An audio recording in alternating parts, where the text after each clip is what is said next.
Assalamualaikum warahmatullahi wabarakatuh. Perkenalkan, nama saya Muhammad Syarifuddin Zuhri dengan NIM 2021 69110009. Di sini saya akan mempresentasikan artikel yang berjudul Pondok Pesantren Ngalah Campur Sari. Pondok pesantren merupakan wadah dari pendidikan Islam yang menganut dari ajaran Wali Songo terdahulu.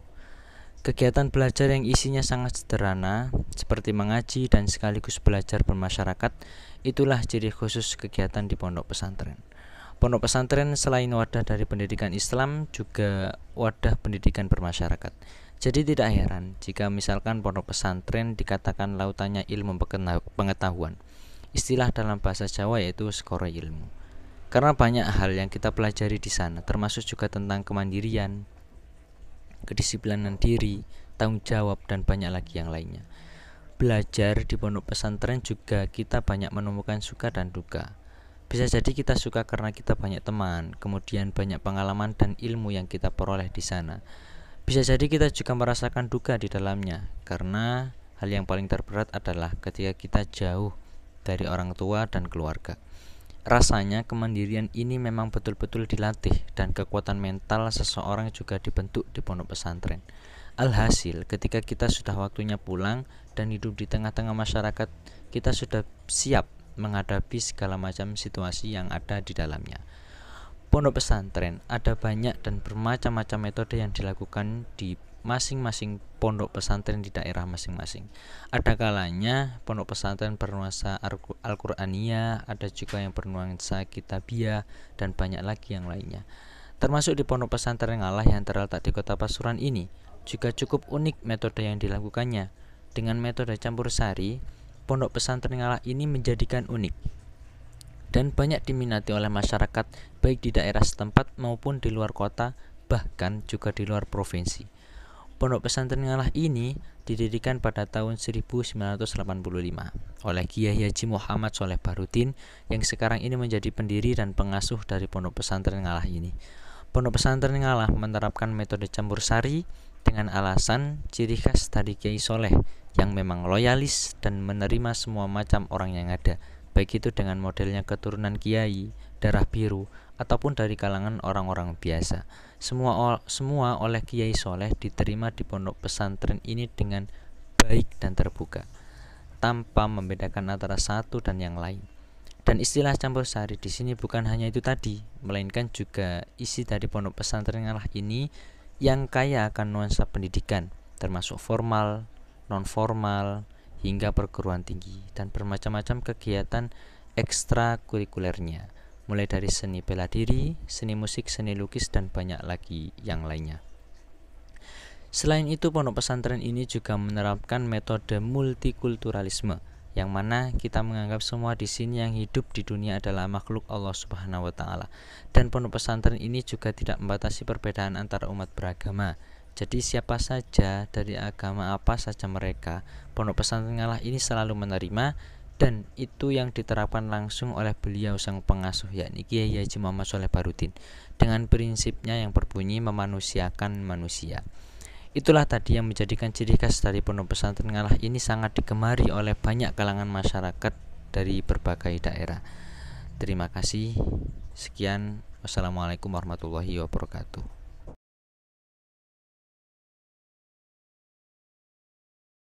Assalamualaikum warahmatullahi wabarakatuh. Perkenalkan, nama saya Muhammad Syarifuddin Zuhri dengan NIM 2021 69110009. Di sini saya akan mempresentasikan sebuah makalah yang berjudul Mengenal Perbedaan Antara Mengajar, Mendidik, dan Melatih, dengan dosen pengampu Ibu Nikmatul Iza MPD, dan disusun oleh saya sendiri Muhammad Syarifuddin Zuhri.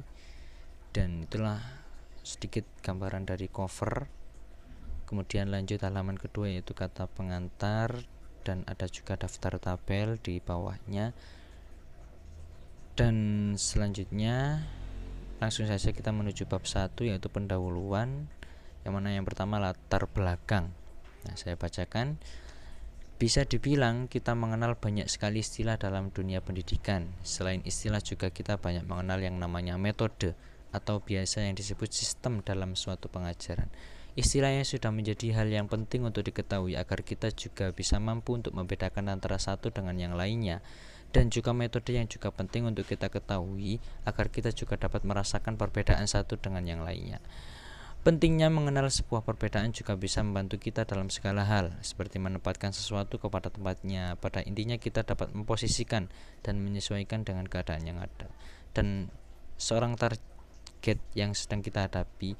Maka dari itu pentingnya juga menambah wawasan dalam ilmu pengetahuan untuk mempersiapkan kita dalam problematika kehidupan, apalagi kehidupan di dunia pendidikan yang semakin berkembang setiap zamannya. Langsung saja, rumusan masalahnya.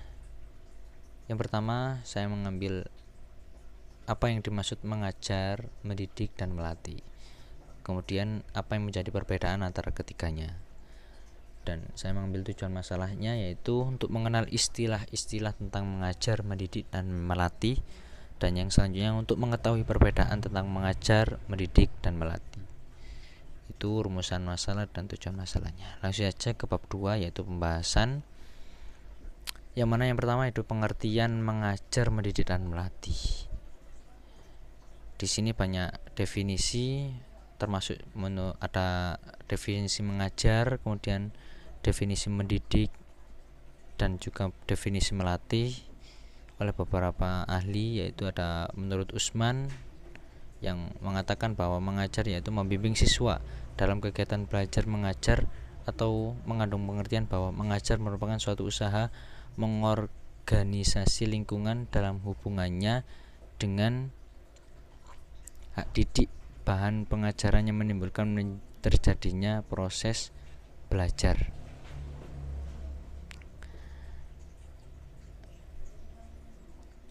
Dan selanjutnya mendidik menurut Jean-Jacques Rousseau dalam Klauson 1999. Mendidik adalah memberikan pembekalan yang tidak ada pada masa kanak-kanak tapi dibutuhkan pada masa dewasa. Atau lain dari itu, mendidik juga dapat diartikan sebagai suatu usaha untuk mengantarkan anak didik ke arah kedewasaan baik secara jasmani maupun rohani. Oleh karena itu mendidik dikatakan sebagai upaya pembinaan pribadi, sikap, mental, dan akhlak anak didik. Dan selanjutnya pengertian melatih oleh menurut Syarif. Pengertian melatih adalah suatu proses kegiatan untuk membantu orang lain, atau biasanya dikategorikan dalam seorang atlet mempersiapkan diri dengan sebaik-baiknya dalam usahanya mencapai tujuan tertentu. Dan selanjutnya diperoleh perbedaan antara mengajar, mendidik, dan melatih, yaitu jadi beberapa perbedaan pendapat para ahli di atas dapat kita simpulkan bahwa mengajar, mendidik, dan melatih merupakan kegiatan yang lebih spesifik atau khusus jika dibandingkan dengan mengajar. Atau dengan kata lain, mengajar itu bersifat umum, sedangkan mendidik dan melatih bersifat khusus. Ini beberapa tabel yang mana kemampuan yang harus dimiliki oleh pengajar, pendidik, dan melatih terkait aspek isi, proses, dan strategi dan metode. Itu antara perbedaan mengajar, mendidik, dan melatih. Kemudian selanjutnya bab 3 penutup, yaitu kesimpulan saya bacakan. Dan akhirnya kita ketahui bahwa banyak sekali istilah dan arti dari sebuah kata, termasuk ketiga pokok topik tadi yang kelihatannya sama tetapi berbeda. Dari segi aspek banyak kita ketahui berbeda, jadi tidak bisa kita samakan antara mengajar, mendidik, dan melatih. Semuanya punya proses dan metode masing-masing. Persamaannya hanya di segi fungsi yang sama-sama untuk mencetak peserta didik agar lebih baik dari segi materi, yaitu mengajar, segi sikap atau perilaku, yaitu mendidik, dan bakat atau skill itu dari segi melatih. Dan itulah tujuan yang sebenarnya sekaligus persamaan yang dimiliki oleh ketiganya. Daftar pustaka. Dan itulah tadi, terima kasih. Wassalamualaikum warahmatullahi wabarakatuh.